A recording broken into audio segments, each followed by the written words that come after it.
नमस्कार मित्रांनो, Dolby Marathi YouTube चॅनलमध्ये सगळ्यांचं सहर्ष स्वागत आहे. तर air India air services limited यांच्यातर्फे परत एकदा भरतीचं अपडेट आलेलं आहे. टोटल 130 जागांसाठी इथे त्यांनी भरती काढलेली आहे. ज्या विद्यार्थ्यांचा या ठिकाणी कोणत्याही मान्यताप्राप्त शाखेमधून पदवी घेतलेली आहे असे सगळे विद्यार्थी सिक्युरिटी एक्झिक्युटिव्ह अर्थात एसई पदाला इथे अप्लाय करू शकणार आहेत. तर सगळी डिटेल रिक्रुटमेंट या ठिकाणी मी समजावून सांगणार आहे. या परीक्षेसाठी कोणतीही फी नाही, फक्त आणि फक्त तुम्हाला दिलेल्या तारखेला दिलेल्या टायमिंगमध्ये जाऊन तिथे तुम्हाला इंटरव्ह्यू द्यायचा आहे. तर सगळी आपण डिटेल इथे रिक्रुटमेंट समजून घेऊयात आणि ही तुमची जी पद्धत आहे फॉर्म भरायची, या ठिकाणी फॉर्म तुम्हाला ऑफलाईन पद्धतीने या ठिकाणी भरायचा आहे. चला तर बघूया डिटेलमध्ये. ही तुमची ऑफिशियल रिक्रुटमेंट असणार आहे. टोटल पदांची संख्या तुमची 130 असणार आहे. ओके, तर सिक्युरिटी एक्झिक्युटिव्ह हे तुमचं पदाचं नाव असणार आहे. पहिलं स्टेशन म्हणजेच पहिलं नोकरीचं ठिकाण तुमचं चेन्नई असणार आहे आणि दुसरं हे मुंबई असणार आहे. तर दोन्ही स्टेशनसाठी पदाचं नाव असणार आहे सिक्युरिटी एक्झिक्युटिव्ह. तर चेन्नईसाठी 34 जागा असणार आहेत. इंटरव्ह्यू कधी द्यायचा आहे तर 1, 2, 3 या 3 दिवस तुमचे इंटरव्ह्यू चालणार आहेत चेन्नई स्टेशनसाठी. तर सकाळी 9 वाजल्यापासून 12 वाजेपर्यंत तुमचे इथे इंटरव्ह्यू घेतले जाणार आहे. त्यानंतर कोणत्या पत्त्यावरती इंटरव्ह्यूला जायचं तर AI airport services limited, AI unity complex, Pallavaram, cantonment, Chennai 6043 या पत्त्यावरती तुमचे इंटरव्ह्यू घेतले जाणार आहेत. त्यानंतर नोकरीचं ठिकाण आहे मुंबई.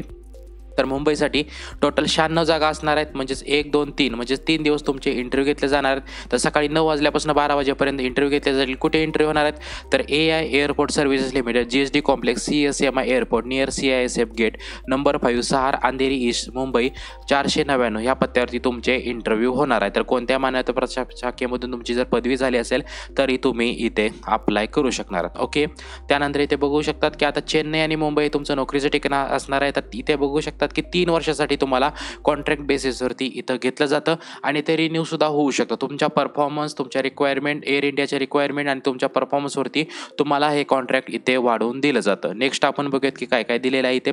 तर क्वालिफिकेशन सांगितलं मी, तर 10वीवरून तुम्ही 12वी केले, 12वीवरून डिप्लोमा केलेला आहे, डिप्लोमावरून ग्रॅज्युएशन केलेलं आहे किंवा 12वीवरून तुम्ही इंजिनिअरिंग केलेलं आहे, ग्रॅज्युएशन केलेलं आहे, कोणत्याही मान्यताप्राप्त शाखेमधून पदवी घेतलेली आहे अशा सगळ्या विद्यार्थ्यांना इथं अप्लाय करता येणार आहे. वेतन दिलेलं आहे 27,450 प्रति महिना इतकं वेतन तुम्हाला दिलं जातं. एज लिमिट बघा तर जनरल 28 वर्ष, OBCसाठी 3 वर्षापर्यंत आहे आणि SC/ST साठी 5 वर्षापर्यंत एज रिलॅक्सेशन या ठिकाणी त्यांनी दिलेलं आहे. ओके, आता ट्रेनिंगसाठी इथे बघू शकतात की तुम्हाला काय काय दिलेलं आहे, त्याचं टायमिंग झालं, त्यानंतर किती दिवसाचा ट्रेनिंगचा प्रोग्राम असणार आहे, तुमचं जॉब डिस्क्रिप्शन काय असणार आहे, ते सगळं इथं त्यांनी डिटेलमध्ये दिलेलं आहे.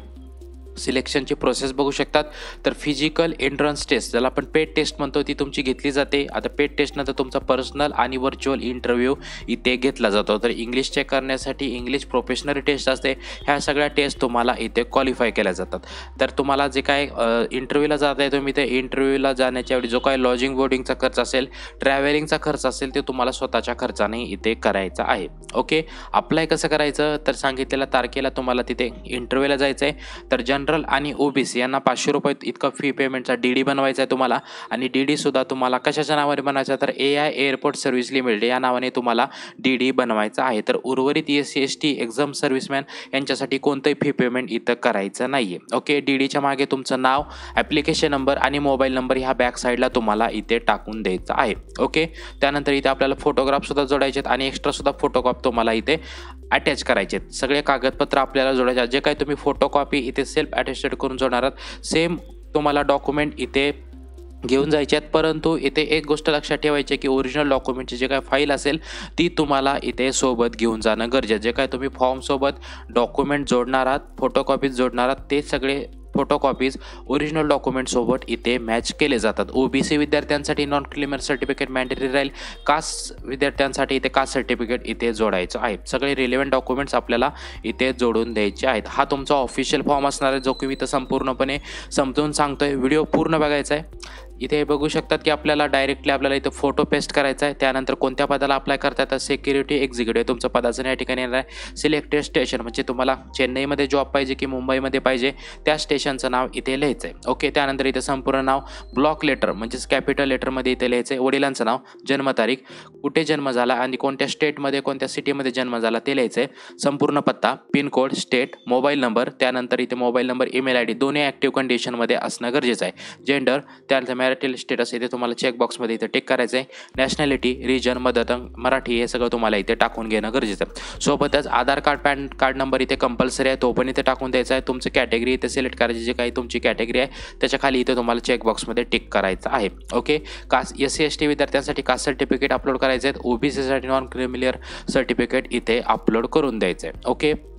एज्युकेशन क्वालिफिकेशनमध्ये जे काही तुमचं 10वी नंतर एज्युकेशन झालेलं, 12वी झालं आहे, ग्रॅज्युएशन झालं आहे, सगळी इन्फॉर्मेशन आपल्याला इथं फिलअप करायचं. 10वीवरून तुम्ही 12वी केलेलं आहे किंवा डिप्लोमा केलं आहे, डिप्लोमावरून ग्रॅज्युएशन केलेलं आहे, ती सगळी इन्फॉर्मेशन म्हणजेच कोणत्या कॉलेजमधून तुम्ही ग्रॅज्युएशन पास आहात, कोणत्या शाळेमधून तुमची 10वी झालेली आहे, कधी पास झाले आहे, कोणत्या महिन्यामध्ये पास झाले आहेत, त्या वर्षाचा त्या कोर्सचा ड्युरेशन किती होता आणि तुम्हाला त्याच्यामध्ये पर्सेंटेज किती होते, म्हणजे तुमचा फर्स्ट क्लास आहे, सेकंड क्लास आहे, ते पण इथं तुम्ही लिहू शकता. तर एज्युकेशन क्वालिफिकेशनमध्ये जी काही तुम्ही इन्फॉर्मेशन भरणार आहात त्याचे प्रॉपर क्वालिफिकेशनचे डॉक्युमेंट इथं गरजेचं आहे. 10वी केले, 10वीचे मार्कशीट, डिप्लोमा केलं, डिप्लोमाचं फायनल इयरचं मार्कशीट, सगळे कागदपत्र इथे अटॅच करणं गरजेचं. जी काही information true of best knowledge आहे ती पण इथे तुम्हाला भरून द्यायची आहे.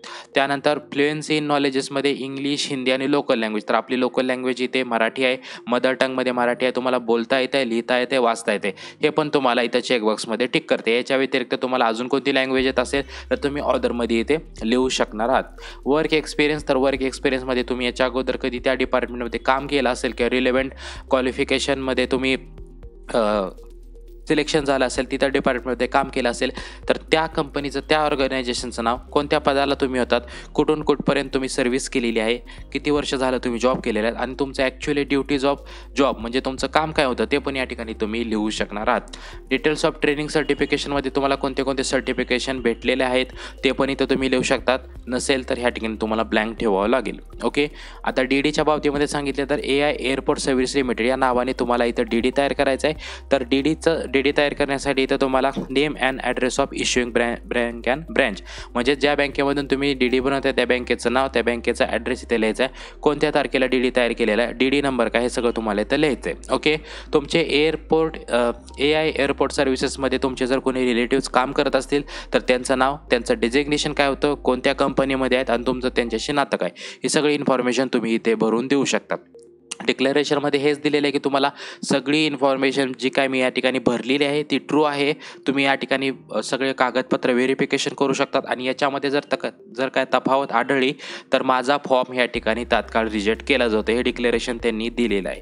जिथून अप्लाय करताय त्या प्लेसचं नाव, तारीख, सही करायची आहे आणि अशा प्रकारे सगळा फॉर्म भरायचा. आता फॉर्म भरल्यानंतर सगळे कागदपत्र आपल्याला जोडायचे आहेत. ॲप्लिकेशन फी म्हणजेच 1 नंबरला DD जोडायचं आहे, त्यानंतर 10वीची TC, 10वीची मार्कशीट, 12वी केल्या 12वीची मार्कशीट, डिप्लोमा असेल तर डिप्लोमाची मार्कशीट मागे जोडून द्यायचे आहे. ग्रॅज्युएशनच्या marksheet first year, second year, third year, fourth year ह्याचे मार्कशीट जोडायचे आहेत. Degree certificate, NCC cadet certificate असेल ते जोडू शकतात, नसेल तर नाही जोडायचं आहे. MBA केलेलं आहे, पोस्ट ग्रॅज्युएशन त्याचे सर्टिफिकेट जोडू शकतात. कास्ट सर्टिफिकेट, त्यानंतर तुमचं नॉन क्रिमिलियर आहे ते सर्टिफिकेट झालं. डिस्चार्ज सर्टिफिकेट लागतं एक्स सर्व्हिसमॅन विद्यार्थ्यांना, ते पण इथे जोडू शकतात. एक्सपिरियन्स असेल तर त्याचं पण certificate, experience certificate, salary slip जे काय असेल तुम्ही जोडू शकतात. नॅशनॅलिटी तुमची आहे, रहिवासी प्रमाणपत्र ते जोडायचं आहे. पॅन कार्ड, आधार कार्ड नंबर पण इथे जोडायचा आहे. इन्कम ॲसेट म्हणजे उत्पन्न प्रमाणपत्र इथे जोडायचं आहे. त्यानंतर ड्रायव्हिंग लायसन्स फ्रंट आणि बॅक, तर ड्रायव्हिंग लायसन्ससुद्धा इथे लागणार, तर झेरॉक्स कॉपी तुम्हाला इथे जोडायची आहे, बॅक साईड आणि फ्रंट साईड. त्यानंतर तुमचा जर पासपोर्ट असेल तर 2020 नंतर काढलेला तर पासपोर्टची सुद्धा इथे तुम्ही कॉपी जोडू शकता. ज्या विद्यार्थ्यांकडे इथे नॉन क्रिमिलियर सर्टिफिकेट नाही आहे त्यांनी हा प्रोफार्मा जोडू शकतात. ज्यांच्याकडे कास्ट सर्टिफिकेट नाही आहे त्यांनी हा प्रोफार्मा इथे जोडू शकणार. अशा प्रकारे सगळा फॉर्म इथं फिलअप करायचा आहे आणि जी काय मी तारखेला त्या ठिकाणी सांगितलेल्या त्या तारखेला त्या ठिकाणी तुम्हाला इंटरव्ह्यू द्यायचा. परत एकदा मी या ठिकाणी लोकेट करतो की हे तुमचं चेन्नईसाठी हा तुमचा ॲड्रेस असणार आहे इंटरव्ह्यूचा आणि मुंबईवरून जे विद्यार्थी मुंबई स्टेशनसाठी जे विद्यार्थी अप्लाय करतायत ते या ठिकाणी जाणार आहेत. कधी जायचं आहे? 1 फेब्रुवारी, 2 फेब्रुवारी, 3 फेब्रुवारी सकाळी 9 ते 12. आता 9 ते 12 हा टायमिंग दिला आहे तर सकाळी 9 वाजता कुणीही जायचं नाही आहे. 1 ते 1.5 तास अगोदरच तुम्हाला ह्या लोकेशनला पोहोचणं गरजेचं आहे. इंटरव्ह्यू 9 वाजता सुरू होणार आहे, त्याच्या अगोदर तुमचा सगळा फॉर्म इथे चेक केला जातो. महत्त्वाचं म्हणजे हेच सांगून द्यायचं की तुम्ही उशिरा जाताय, इथे चालणार नाही, लवकर जायचं त्या ठिकाणी 1.5 ते 2 तास अगोदर तर तुम्ही लोकेशनवरती पोहोचला तर सगळा फॉर्म तुमचा इथे चेक केला जातो, सगळे कागदपत्र पाहिले जातात आणि ज्या विद्यार्थ्यांचा फॉर्म हा ट्रू असेल त्यांनाच मध्ये इंटरव्ह्यूला बोलवलं जातं. ही गोष्ट लक्षात ठेवायची आहे. लोकेशनला लवकर पोहोचायचं आहे आणि फॉर्म घेऊन तुम्हाला त्या ठिकाणी ऑफिसरला द्यायचं आहे आणि त्यानंतरच तुमचा इंटरव्ह्यू घेतला जाणार आहे. सगळी महत्त्वपूर्ण माहिती सांगून द्यायचं काम करतोय. व्हिडिओ आवडला आहे, व्हिडिओला नक्की लाईक करायचं आहे, चॅनेलला सबस्क्राईब करायचं आहे. जय हिंद, जय महाराष्ट्र.